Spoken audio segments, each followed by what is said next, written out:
రోమా 8, 19, 20,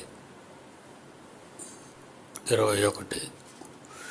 దేవుని కుమారుల ప్రత్యక్షత కొరకు సృష్టి మిగుల ఆశతో తేరిచూచుచు కనిపెట్టుచున్నది.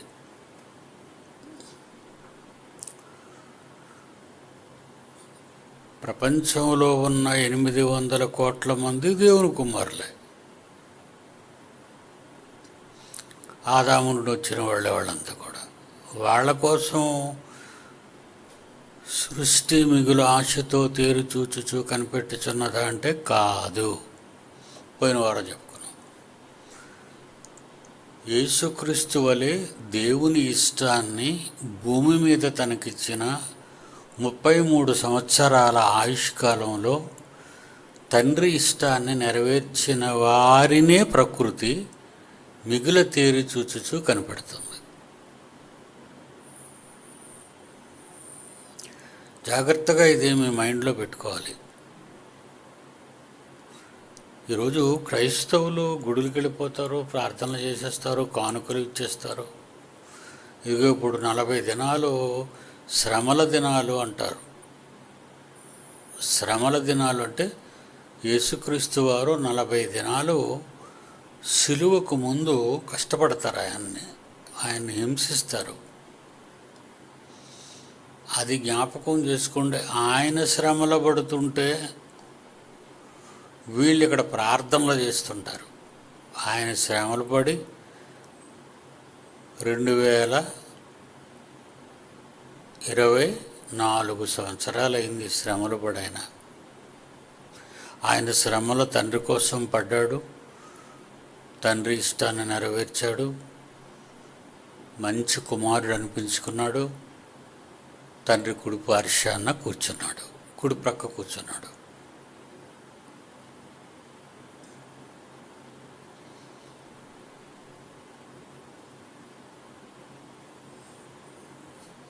ఆ స్థితికి రావటానికి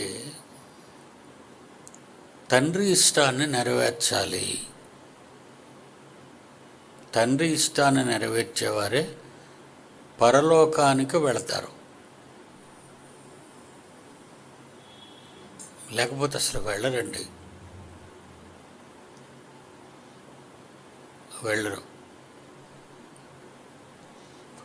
నా పిల్లల్ని ఎక్కువ మందిని నా దగ్గర ఉన్నవాళ్ళు అండి, అలాగే మరి ప్రపంచంలో మరికొన్ని ప్రాంతాల్లో దేశాల్లో ఉన్నటువంటి పిల్లలు కూడా ఎక్కువగా కష్టపడుతూ ఉంటారు. దేవుని కోసం ఎక్కువగా కష్టపడుతుంటారు.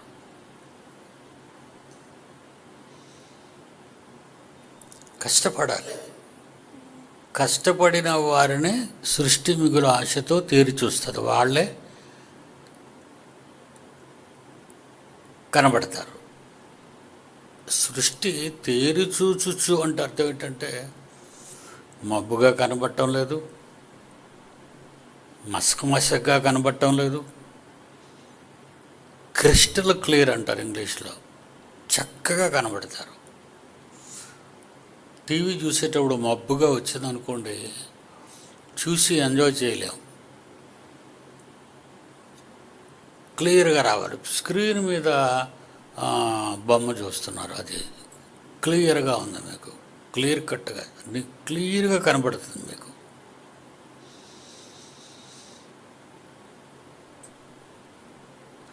ప్రకృతికి మనం క్లియర్గా కనబడుతున్నామా, మసకబారిపోయినట్టు కనబడుతున్నామా?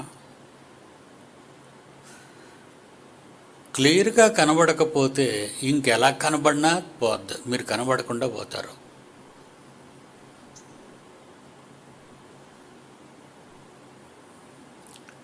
సృష్టి చూసేది దేవుని పిల్లలు కష్టపడే విధానం, వాళ్ళనే చూస్తుంది.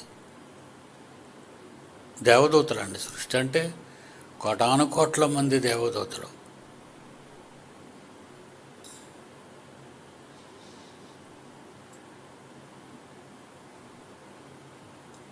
రైట్. అది ఎందుకు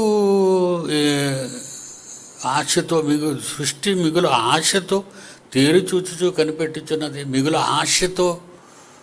దానికెందుకు ఆశ అంటే దానికి ఏదో కోరిక ఉంది, సృష్టికి ఏదో కోరిక. ఈ గాలి, నీరు, నింగి, నేల, నిప్పు ఉన్నాయి కదా, ఈ పంచభూతాలు ఇవి దేవదూతలే కదా. ఇవే కాకుండా కోటాను కోట్ల దేవదూతలు ఉన్నాయి.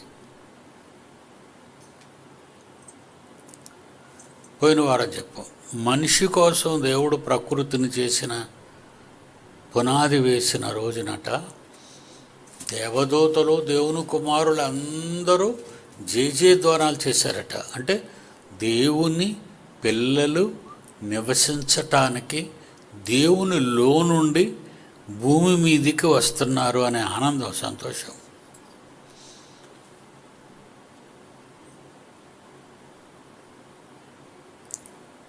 మొన్న మనం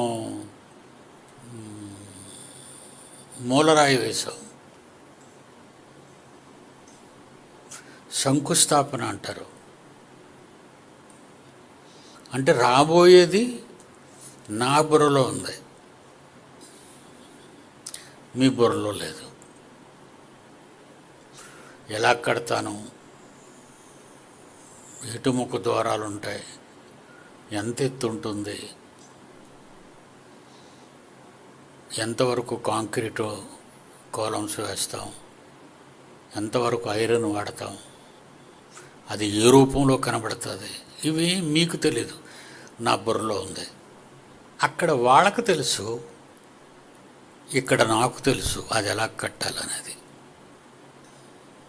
అలాగే భూమికి పునాదులు వేసినప్పుడు దేవుడు ఎవరు జయజయధ్వానాలు చేశారు? యోబు గ్రంథం 38వ అధ్యాయం చదువుకున్నారు పోయిన వారం. యోబు గ్రంథం 38వ అధ్యాయం 6-7 వచనాలు.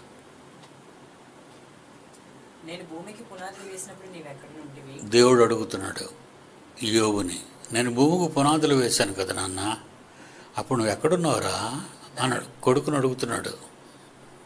కొడుకు అంటున్నాడు, ఏమనలేదు, వింటున్నాడు అంతే.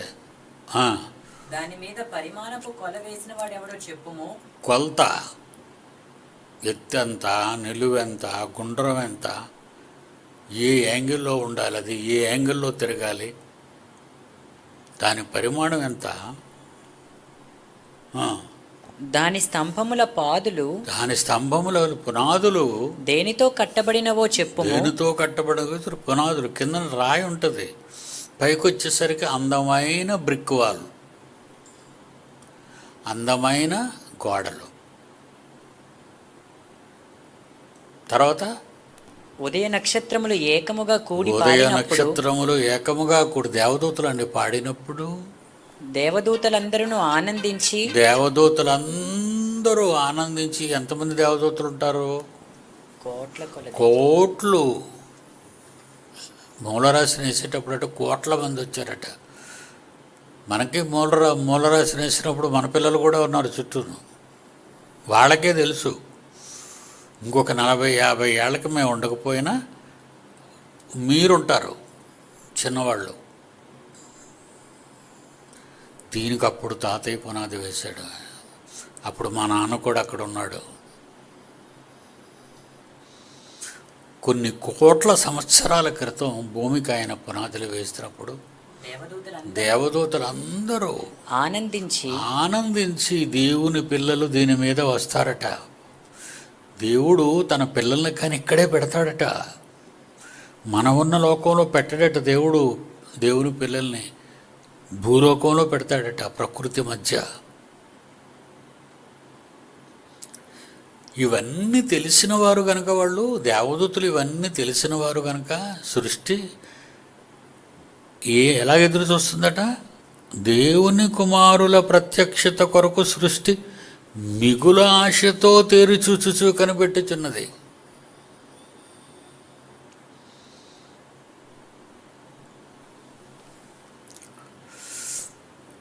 దేవుని పిల్లలు దేవుని ఇష్ట ప్రకారంగా నడుస్తున్నారనుకోండి, దేవుని దగ్గర ఉన్న సేవకులు, లేదా ఒక జమీందారు, లేదంటే ఒక రాజు తన కుమారులందరూ కూడా రాజు ఇష్ట ప్రకారంగా, తండ్రి ఇష్ట ప్రకారంగా నడిస్తే సేవకులు కానీ భటులు కానీ ఏమనుకుంటారు, రాజుగారికి మంచి పిల్లలండి వీళ్ళు. మన యువరాజు గారు ఉన్నారే, రాజుగారి కుమారుడు చాలా మంచివాడండి యువరాజు.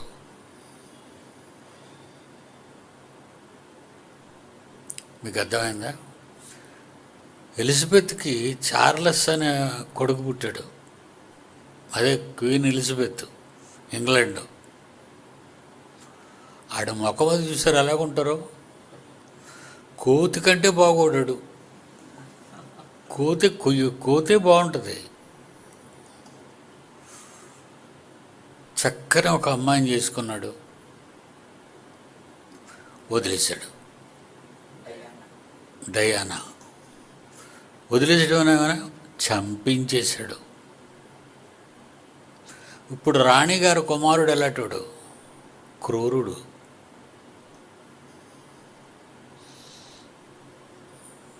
ఏమంటారు, గ్రేట్ బ్రిటన్ రాణి కొడుకు యువరాజు, వాడు మంచివాడు కాడు.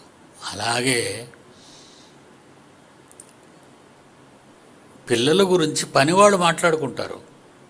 పిల్లలు మనం అనుకుంటాం మన గురించి ఎవరు మాట్లాడుకోరని, మన గురించి మన దగ్గర పనిచేసేవాళ్ళు మాట్లాడుకుంటారు.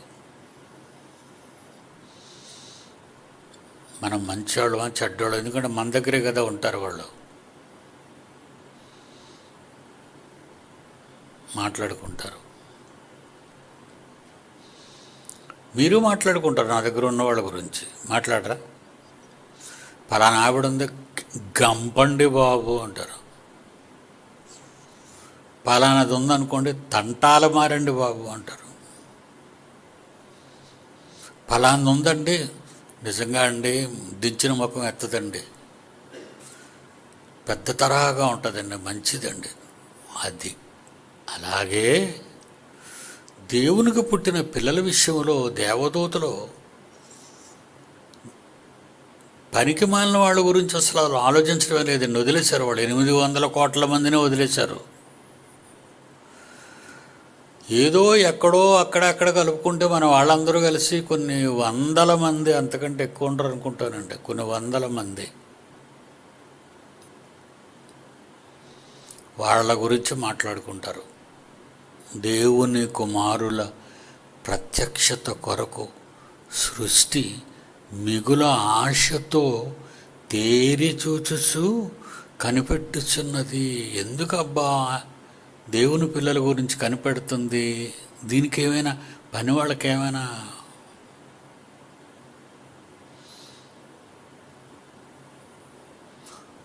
విదేశాల్లో ఒక్కొక్క యజమాని ఉంటాడు ఫ్యాక్టరీకి. సపోజ్ కార్ల కంపెనీ అనుకోండి, ఒక కార్ల కంపెనీ ఓనరు సంవత్సరానికి ఒకసారి లాభాలు పంచుతాడు. తన కంపెనీకి వచ్చిన లాభాలని పంచుతాడు. వాటిని బోనస్ అంటారు, లాభాలు పంచటం. కంపెనీలో పనిచేస్తున్న ప్రతి వర్కర్కి కొన్ని వందల మంది కంపెనీలో పనిచేస్తారండి, వాళ్ళందరికీ ఒక్కొక్క కారు ఇచ్చేసాడండి బోనస్ కింద. పాపం వాళ్ళు ఎప్పుడు కార్లు కొనుక్కోగలరండి? ఇన్ని కార్లు తయారు చేసి అమ్ముకున్న ఆయన కారే బోనస్ ఇచ్చేసాడు. ఖరీదైన కారులండి.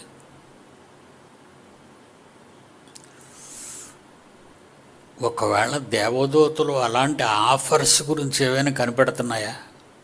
మరి మనం కూడా అనుకుందాం కదండి. ఎందుకంటే మీరు చిన్నపిల్లలు కనుక హై లాంగ్వేజ్లో మాట్లాడితే మీకు అర్థం కాదని విడమరిచి చెప్తుంటాను. చిన్న చిన్న విషయాలు ఎగ్జాంపుల్గా చెప్తాను మీకు.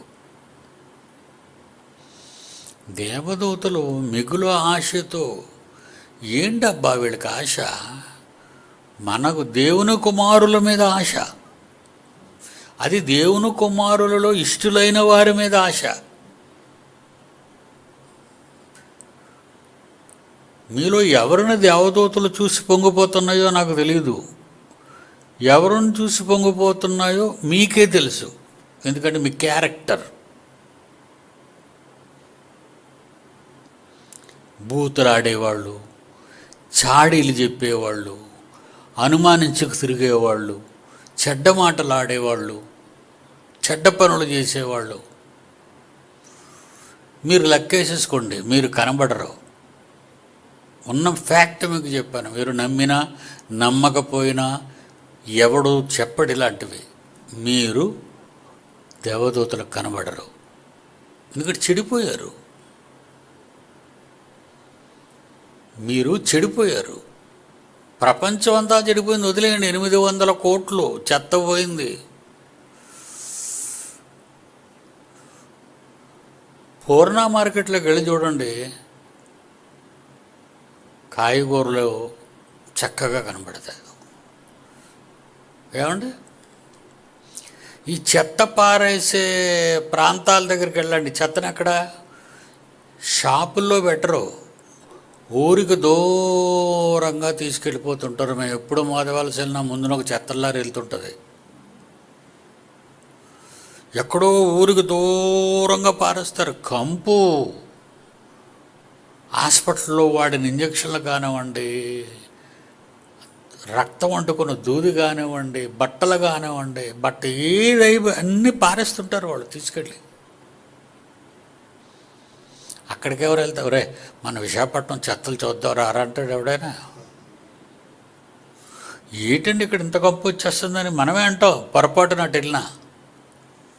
అంత చెత్త అది. 800 కోట్ల మంది. 800 కోట్ల మంది ఎవరు? కంపు కొడుతున్న చెత్తది. దేవుని కుమారులు ఎవరు? దేవుని ఇష్టాన్ని నెరవేర్చే పరిమళ వాసన. దేవుని పిల్లలట పరిమళ వాసన. మీకు అర్థమైందండి? కొంతమంది దగ్గర మంచి వాసన వేస్తుంటుంది. సెంటు బట్టి కాదండి, శుభ్రత బట్టి. ఏదో స్నానం చేయకుండా శంకల్లో సెట్టు కొట్టేసుకుంటే విషపూరితమైనటువంటి వాసన వస్తుంటుంది మనకి. పళ్ళు సరిగా తోమరు, ఒళ్ళు సరిగా తోమరు, తలకు స్నానాలు ఎక్కువ చేయరు, బట్టలు సరిగా ఉతుక్కోరు, మాసినవి మార్చుకోరు. వీళ్ళ దగ్గర ఎప్పుడు కంపే. దేవుని పనిని చేయని వారందరూ అంటివారే.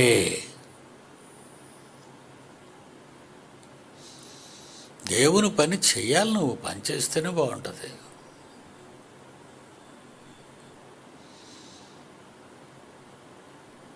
దేవుని పనిని చేయాలి. తండ్రి నీ పని ప్రారంభించేశాను, అది విశ్వాసంతో ప్రారంభించాను.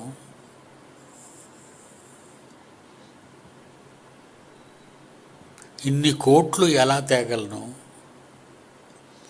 గత 3 సంవత్సరాలు ఎదురుగా ఉన్న స్థలాలను అడిగేవాడిని, ఈ పక్కగా ఉన్న స్థలాలను అడిగేవాడిని, తూర్పు వైపున ఉన్న స్థలాలను అడిగేవాడిని. అడిగినా వాళ్ళు రేట్లు చెప్తున్నారు. అయినా నా పిల్లలు అక్కడే అంత దూరంలో ఎంతమంది ఉంటారు, ఇంత దూరంలో ఎంతమంది ఉంటారు, అందరూ ఒక చోట ఉండాలి కానీ వేరు వేరు చోట్ల ఉంటే ఎలా తండ్రి అని అలా దేవుణ్ణి అడుగుతూనే ఉన్నాను ప్రతి ఏడాది. ఎందుకంటే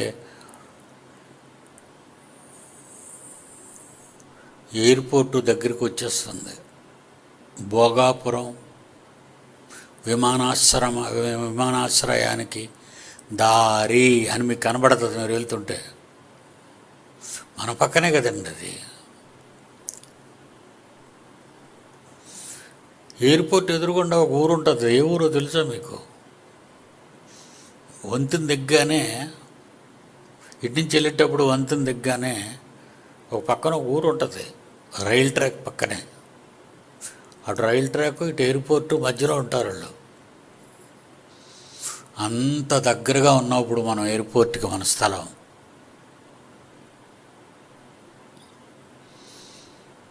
అలా దేవుణ్ణి అడుగుతుంటే ఎందుకో బాబుగాడితో చెప్పాను, ప్రసన్న బాబుతో, నాన్న ఎప్పుడైతే వాడికి ఆలోచన వచ్చింది కారులో పార్కింగ్ గురించి అని, మన పక్కన ఉన్నోడు ఫెన్సింగ్ వేసాడు, లోపల బళ్ళు పెట్టుకుంటాను.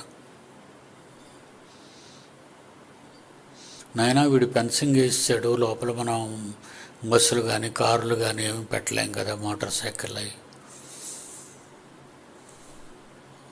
వాడే అనుకున్నాడు, బాబుగాడే వాడి మనసులో అనుకొని ఆ యజమాని కలిసి అడిగాడు, ఏమండి మాకు ఇలా మీటింగ్స్ అవుతున్నాయండి, మేము ఇక్కడ పార్కింగ్ చేసుకుంటామన్నట్టు. తప్పనిసరిగా ఆయనకి 64 సంవత్సరాలు కోటేశ్వరరావు గారు.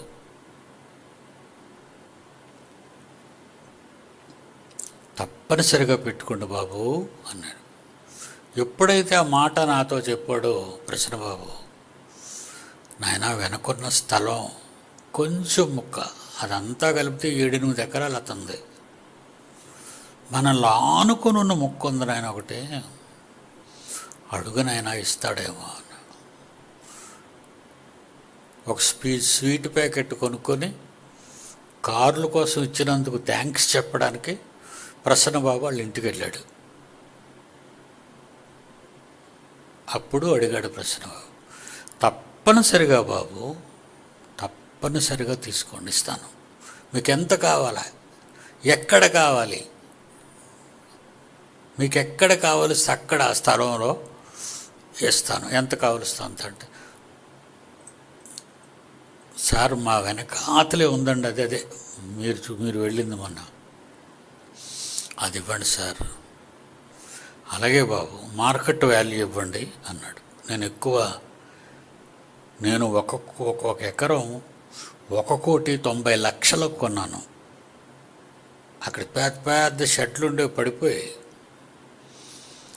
నేను ఒక ఎకరం 1,90,00,000 కొన్నాను. నా రిజిస్ట్రేషన్ ఖర్చులు అవి ఇవి, లంచాలు అది ఇది, ఈ బ్యాంకు జప్తు చేసేసింది ఆ ప్రాపర్టీని అంతటిని. ఇవన్నీ విడిపించడానికి నాకు 2 కోట్లు పైన అయిపోయింది నేను ఒక ఎకరానికి. అలా 270, 280 అలాగలా ప్రసన్నబాబుతో మాట్లాడుతూ 2.5 తెగాడు. 2,50,00,000. ఇంకంతేనండి, నా విశ్వాసం బలపడిపోతుంది. మరి దొరక్కపోతే ఇంకెక్కడికి వెళ్ళిపోతాం, వచ్చిన వాళ్ళు ఇంకెక్కడ కడతాం పైన. ఆ పైన కూడా కట్టేసాం కింద సంవత్సరం. ఇక ఎయిర్పోర్ట్ వచ్చేసిందంటే పెద్ద పెద్ద ఆకాశ హరిమేనాలు బిల్డింగ్లు కడతారు దూరంగా. తండ్రి, నువ్వే ఉన్నావయ్యా. విశ్వాసం అనున్నది నిరీక్షింపబడు వాటి యొక్క నిజస్వరూపము. నువ్వు చూడగలవా? నీ నిరీక్షణ 4 కోట్లు. 4 కోట్లు కావాలా? నిరీక్షింపబడి వాటి యొక్క నిజస్వరూపము. లేనివి అదృశ్యమైనవి అంటే లేనివి, మన దగ్గర లేవు, డబ్బులు లేవు, లేనివి ఉన్నవనుటకు రుజువట. లేవని నువ్వు నమ్ముతావా, ఉన్నాయని నువ్వు నమ్ముతావా అని అడిగినట్టు అయింది నాకు. మరి విశ్వాసం అంటే లేనివి ఉన్నట్టుగానే నమ్మాను తండ్రి నేను అన్నా.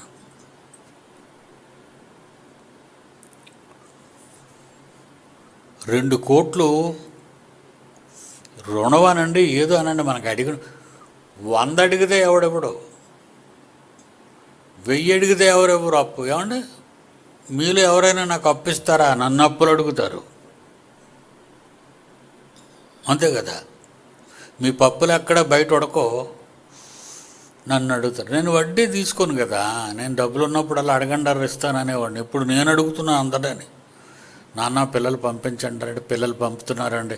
70,000 పంపుతున్నారు, 10,000 పంపుతున్నారు, 20,000 పంపుతున్నారు, 4,000 పంపుతున్నారు, 1000 పంపుతున్నారు, 500 పంపుతున్నారు.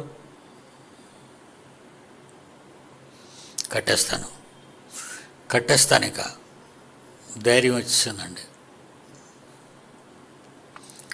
లేనివి, నా దగ్గర లేనివి ఉన్నవి అనుటకు రుజువు. అదే విశ్వాసం అంటే. మరి నమ్ముతున్నారా దేవుడు మీరు నమ్ముతారా? మా అస్సలు నమ్మరు. ఉత్తునే అలాగా నమ్మినట్టుగా నటిస్తారంతే. నమ్మినట్టుగా నటిస్తారు కానీ నమ్మరు.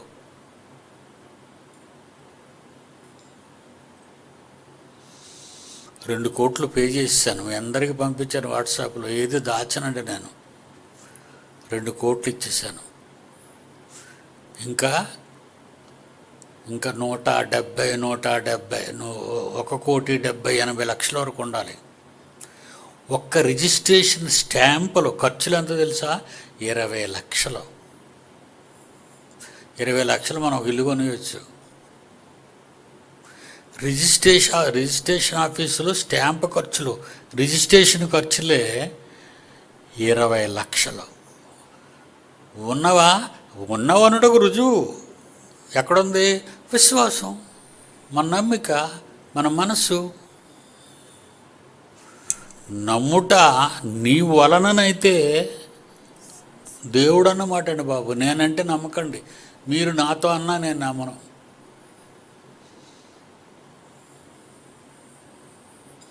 మీరు నాతో అన్నా నేను నమ్మను.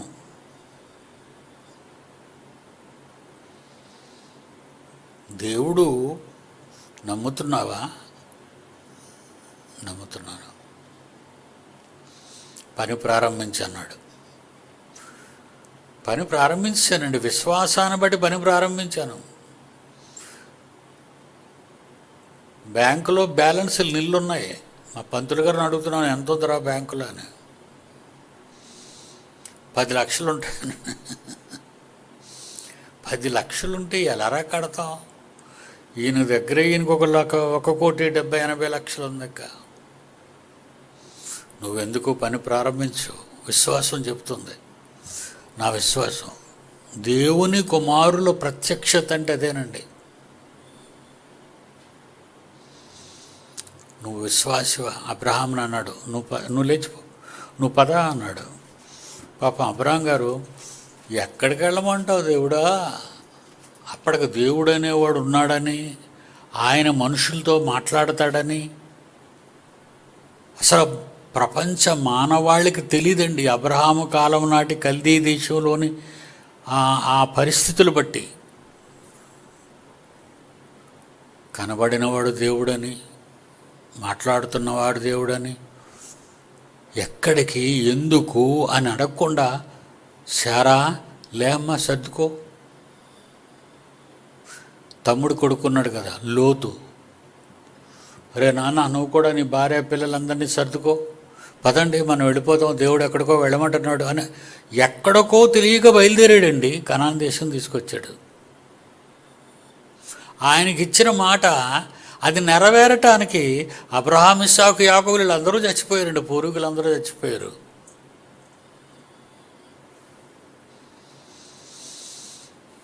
దేవుడు మాత్రం నెరవేర్చుకుంటాడు. ఆయన మాట తప్పడు.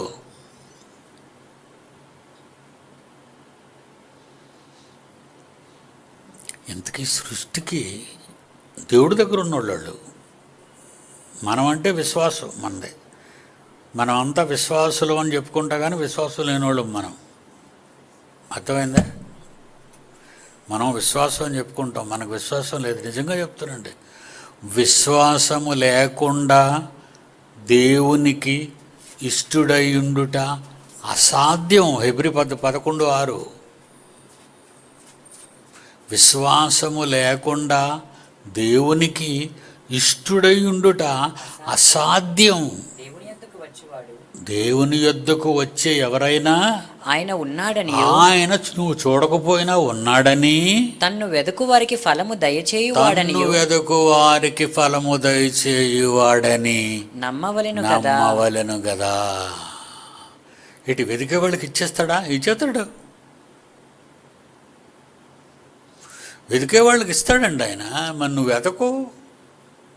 నువ్వు సోమరువి, నీకు విశ్వాసం లేదు, అవిశ్వాసివి నువ్వు. నీకు లోకంతో సంబంధం ఎక్కువ.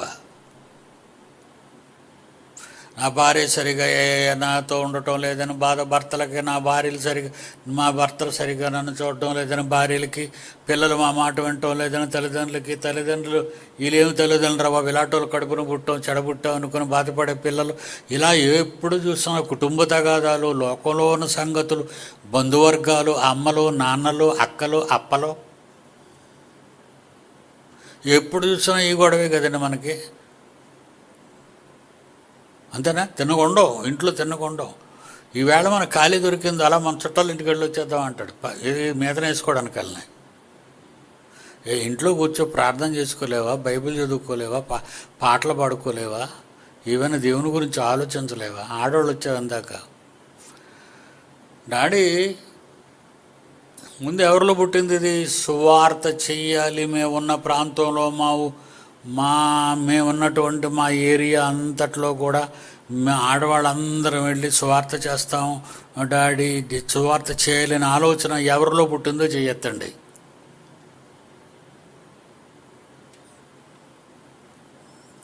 అంటే ఎవరిలోనూ పుట్టకుండా గాలికి వచ్చేసారు నా దగ్గరికి, కనుక మీరు వెళ్ళకుండా రద్దు చేస్తున్నాను నేను. సరిపోయింది. ఇప్పుడు వీళ్ళకి అనుమతి ఇచ్చాను, చెయ్యెత్తడం మానేశారు, రద్దు చేసేసాను. రెండోసారి అవకాశం ఇస్తున్నాను, పైకి నిలబడు. కూర్చుంటే కుర్చీ మీద లేవలేరు. చూసారండి ఆ తల్లిని? కాళ్లకు కల్లికాయలు అంటారు చూసారండి, ఆవిడ పాదాన్ని ఎప్పుడు దొలిసేస్తుంటారండి ఆ కేజీ ఇచ్చేవాళ్ళు. నడవలేదండి, ఇంట్లో కూడా చెప్పులు వేసుకోవాలి. ఆవిడకి తలనొప్పి వస్తుందండి. ఒక్కన్న ఒక పక్క వెళ్ళిపోద్ది, ఒక్కన్న ఒక పక్క వెళ్ళిపోద్ది. ఆవిడ చూస్తూనే భయం వేస్తుందండి తలనొప్పి వస్తే. మైగ్రేన్, దానికే మందు లేదండి. కళ్ళెత్తులకే మందు లేదు, ఆ తలనొప్పికి మందులు లేవు. సంవత్సరాల తరబడి బిడ్డ నానా బాధలు అనుభవిస్తున్నాడు, నాకు తెలుసు. అమాయకురాలండి, దించిన తల ఎత్తదండి. ఎవరికి ఏం కొనిచ్చేద్దామనే దయాగుణం అండి. ఇవన్నీ ఆమెలే ఉన్నాయి. అరుణ, రవి భార్య. నువ్వేనమ్మా? నీ ముఖం నాకు కనబడలేదు, నేను చెప్పేస్తాను అంతే. నీ పేరు అరుణనే? ఇంకొచ్చు. What a wonderful lady.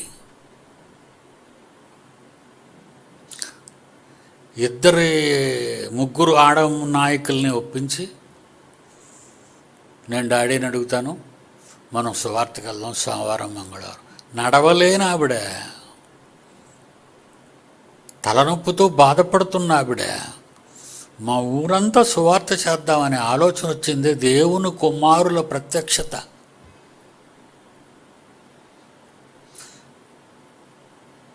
దేవుని కుమారుల ప్రత్యక్షత అంటే అదేనండి.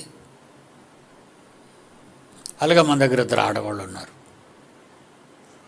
మాలు బాలు. అదే పద్మ. నిలబడండి అమ్మ. నిజంగా కరపత్రాలు పట్టుకొని విశాఖపట్నం అంతా తిరిగేస్తున్నారండి వాళ్ళు. ఎండనక వాననక ఇంటిని పిల్లల్ని విడిచిపెట్టి వాళ్ళు తిరుగుతున్నప్పుడు చాలా చాలా చాలా సంతోషపడుతుంటాను. కూర్చోండి తల్లులు. దేవుని కుమారుల ప్రత్యక్షత కొరకు. మరి మిగిలిన ఆడవాళ్ళు ఎందుకు చేయలేకపోతున్నారు? లోక సంబంధమైన వ్యవహారాల్లో చిక్కుబడిపోయారు.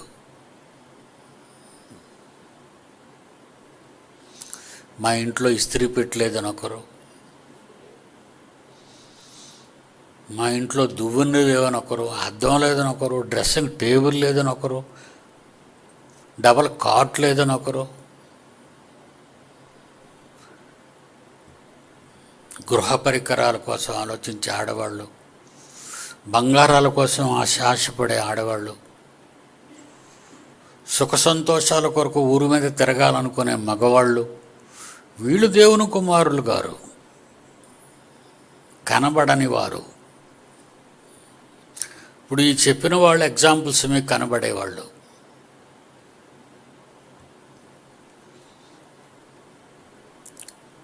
తర్వాత ఎలక్షన్ కోడ్, రేపటి నుంచి ఎలక్షన్ కోడ్ అంటున్నారు.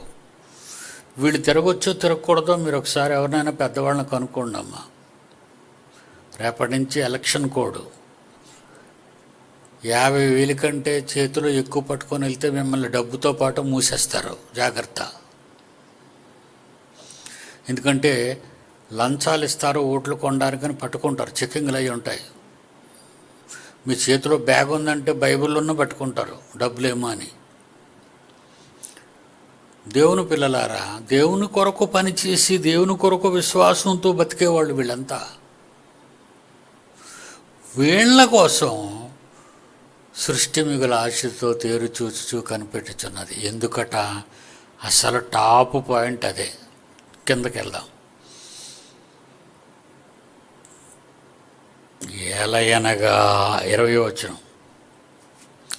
ఎందుకంటే సృష్టి క్షయాధీన దాస్యములో నుండి,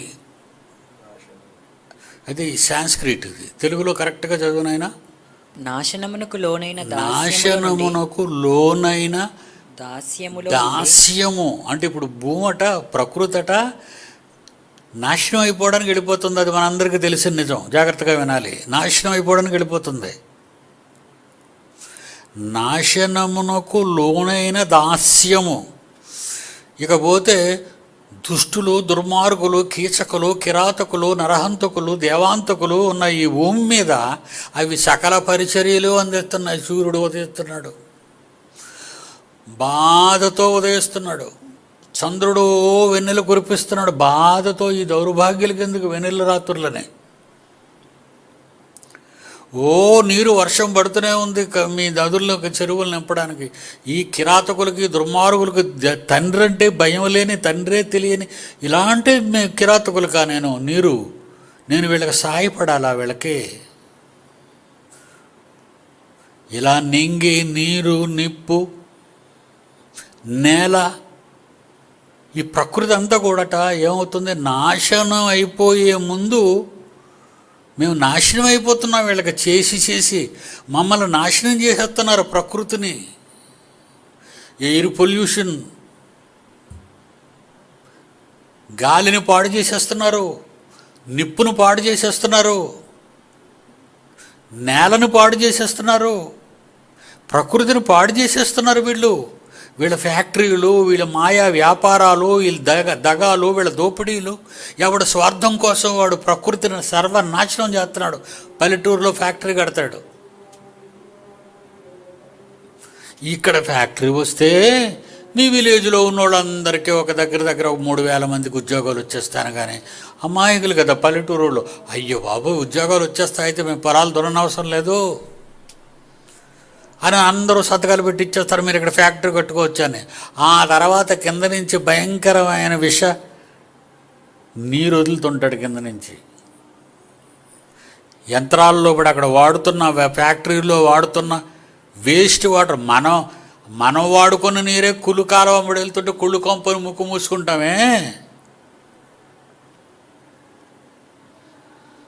ఫ్యాక్టరీల నుంచి విడుదల. ఒక్కసారి మీరు అటుపక్క చూడండి, ఆ గాజు, స్టీల్ ప్లాంటు, ఏమంటే HPCL ఇవన్నీ చూస్తుంటే పొగలు, గాలులు, మంటలు కనపడుతుంటే కంపు, బొగ్గు, నల్లటి బొగ్గు,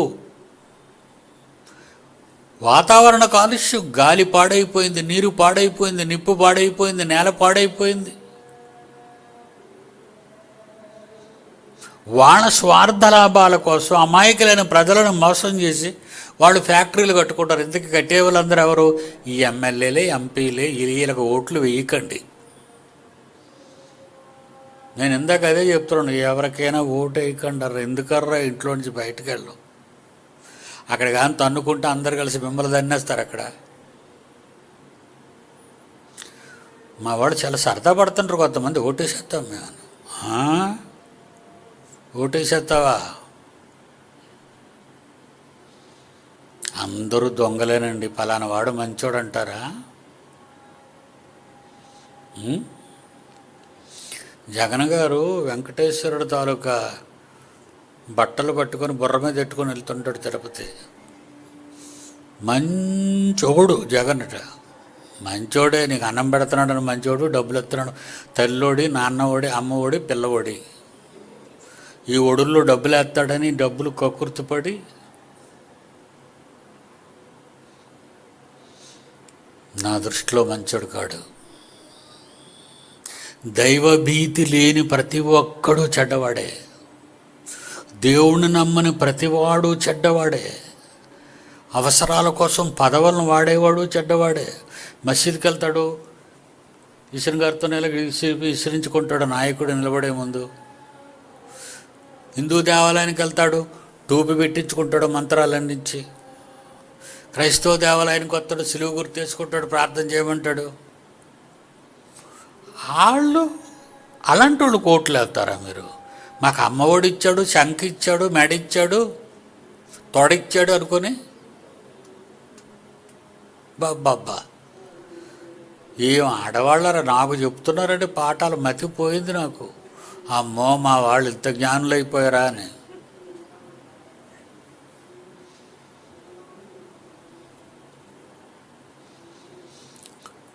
దేవుని పిల్లలు ఎవరు? దేవుని కొరకు మాత్రమే పనిచేసేవాళ్ళు.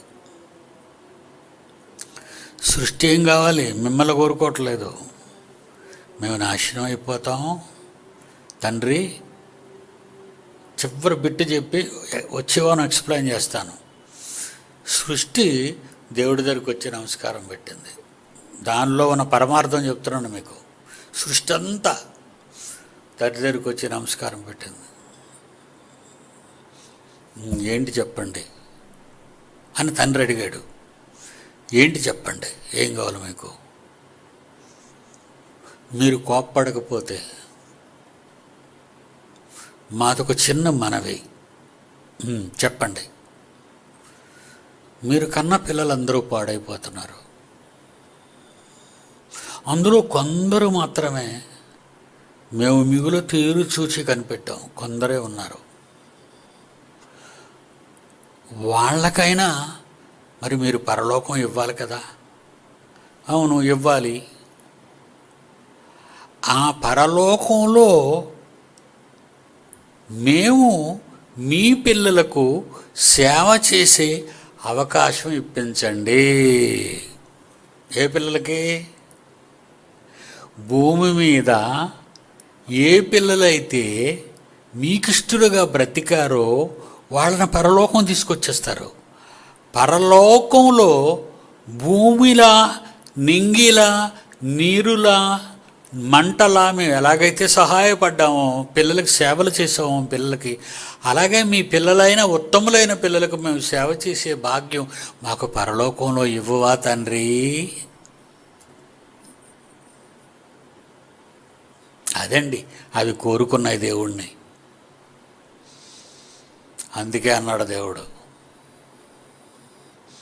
వరం ఇచ్చేస్తాడు కదండి. నాలోటండి దేవుడు, ఎవరు ఏమడిగితే అది ఇచ్చేస్తాడు. మా ఇంట్లో ఉన్న వాళ్ళందరూ మాకు, అంటే ఇంట్లో ఉన్న వాళ్ళు అంటే నా రక్త సముద్రం కాదండి, నా చుట్టూ ఉన్న వాళ్ళందరూ ఉడికిపోతుంటారు, అన్నీ అందరికి ఇచ్చేస్తున్నారని. అక్కడ చెప్పులోనే తీసుకెళ్ళింటే మా పంతులుగాడు ఊరుకోడు. అక్కడ బూట్లోనే తీసుకెళ్ళిపోయినట్టు అమ్మమ్మమ్మ అంటాడు. వీడొక 4 జతలు దాచాడు. ఇచ్చేద్దాం రా, ఎందుకు రా వాడలేనప్పుడు.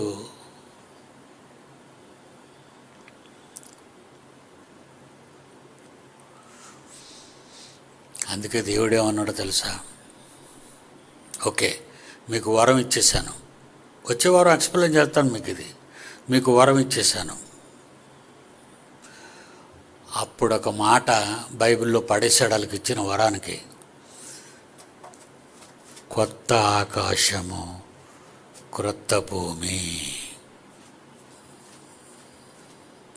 మనం అక్కడికి వెళ్ళేసరికి ఏమైపోద్దట? క్రొత్త ఆకాశము, క్రొత్త భూమి. అక్కడ పాము మింగిస ఆడుకుంటాయి, చిన్నపిల్లాడు పాములతో ఆడుకుంటాడు, సింహము మేకపిల్ల ఆడుకుంటాయి. అక్కడ పగలుండవు, ద్వేషాలుండవు, కక్షలుండవు.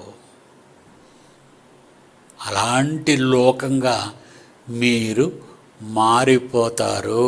మీకు వరం ఇచ్చాను, వెళ్ళిపోమన్నాడు. ఎంత తొందరగా మండిపోదామని ప్రకృతి చెబుతుంది. ఇప్పుడు ఎందుకు మండిపోతుందో, ఎండాకాలంలో ఎండలు దంచుతున్నాయి, వర్షాకాలంలో వర్షాలు ముంచుతున్నాయి.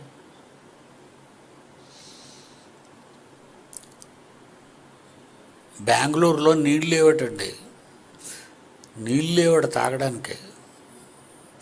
2 సంవత్సరాల క్రితం వాళ్ళ అపార్ట్మెంట్లు మునిగిపోతే లాడ్జీలుంటి వచ్చి ఎత్తైన కొండల మీద లాడ్జీలుంటి అందులో దిగిపోయారు పాప అందరూను. ఎండలు మండిపోతున్నాయి, నాశనానికి వెళ్ళిపోతుంది. ఎంత తొందరగా నాశనం అయిపోదామా అని చూస్తుంది ఈ ప్రకృతి. ఇప్పుడు మీకు అసలు అర్థం కావట్లేదు అది. 3వ ప్రపంచ యుద్ధం వచ్చేయాలని కోరుకుంటున్నాయి ప్రపంచ దేశాలు. యుద్ధాలు జరుగుతున్నాయి, 3, 4 యుద్ధాలు జరుగుతున్నాయి ప్రపంచవ్యాప్తంగా. ఇందులో ఎవడైనా న్యూట్రాన్ బాంబు, హైడ్రోజన్ బాంబు పేల్చాడు అణుబాంబులు, భూమి మీద పురుగు బతకదు, భూమి మీద పురుగు బతకదు. అదే చూస్తుంది ప్రకృతి. చీమ కూడా బ్రతకదు. ఇక మనమైతే హ్యాపీగా వండుకొని తిని నిద్రపోతున్నాం. దేవదూతలు ఎంత తొందరగా నాశనం అయిపోతాం, అంత తొందరగా మనం దేవుని పిల్లలకి అక్కడికి సేవ చేద్దాం, మంచి వాళ్ళకి. ఓకేనా? ప్రకృతికి ఇచ్చిన వరం విన్నారు కదా, రాత్రికి అదే జ్ఞాపకం చేసుకోండి. మేము కూడా ఆ కొత్త సృష్టిలో అనుభవించటానికి మమ్మల్ని అక్కడ ఉంచు తండ్రి అని భూమి మీద దేవుని పని చేసుకుంటూ చచ్చినంత వరకు బతకండి. Good night.